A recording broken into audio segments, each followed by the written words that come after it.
Clear vision is of the utmost importance when starting really any venture, whether it's multifamily or even your life, or whether you're going on a road trip, right? It's kind of like when you're on a ship and you're at the wheel.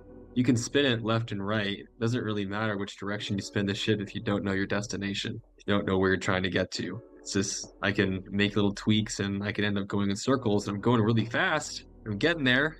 I'm sailing right in a circle because I don't have a destination. So establishing a vision, a clear-cut understanding of where you're trying to go, not just where you're trying to go, what that looks like, and then a deeper level of why that's important to me to get there can help define the type of vision that will not only be economically successful in a business sense successful, but also end up be fulfilling for you by the time you arrive there. So you can enjoy that journey as you get to that destination. So without vision, you're just running in circles, and with it, you can run to the ends of the earth and have an amazing time while doing it.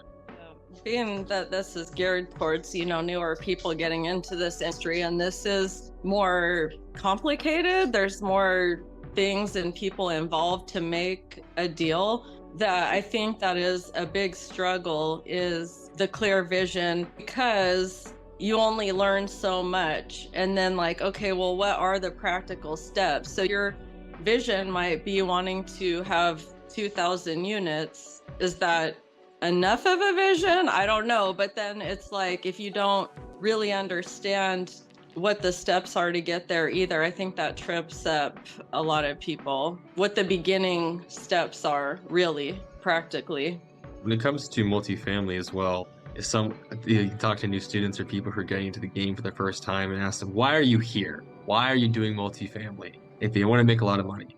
Okay, well, you could go work for, you could go get some white collar job and work in tech, make a lot of money. And you do 8 hours a day. There's no afternoon phone calls or meetings or stress of having to call contractors. You can make money that way. Why not do that? Say, well, I don't want to do that. I want to do this. Okay, well, why? Well, I want to make a lot of money and I want to don't have a boss. Okay, so you want that independence. So you don't want to be the boss, but you understand you're going to have to work twice as much as you would without a boss. And you say, okay, well, I don't want to do that. Okay, well, why are you here? And so I find that asking the questions around what is it specifically about the avenue towards wealth that you're selecting that satisfies you? What is it? And if you can't define that, it could be the people, it could be the product, it could be the education, it could be a litany of things on why multifamily. It needs to be emotional too. There has to be emotion behind it, so that when things get tough, you're not even going to think about quitting. If it's about your kids or your family or your mother, mine was about my kids and my mother. You don't quit on that.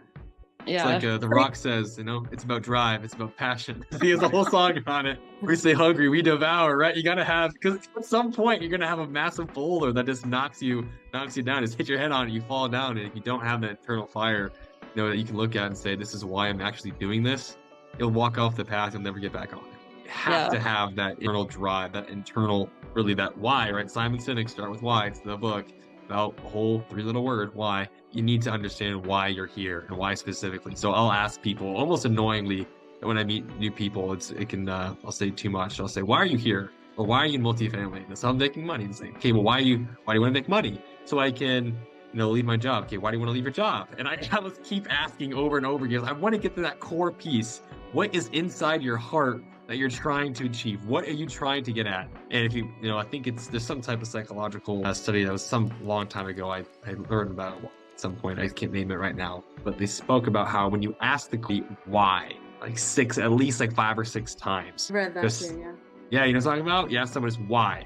Yep. After 5 or 6 times, you'll finally get to the real reason to the core. They're doing something. The core that can manifest in so many ways. So I love asking people, why are you doing multifamily? So I can make money. Why do you want to make money? So I can be with my family. Why do you want to be with your family? Because I didn't get to be around my family when I was a kid. Okay. Why did I get to be around the family when they were kids? Because my parents were always working and never got time. Okay. And so you just get further and further and further down. You have this revelation of, oh, wow, I'm doing this thing because of how I felt when I was 10 years old and my parents weren't around, and acknowledging that you've had this massive journey before now that's gotten you to where you are. Which is so much more emotional than just saying money.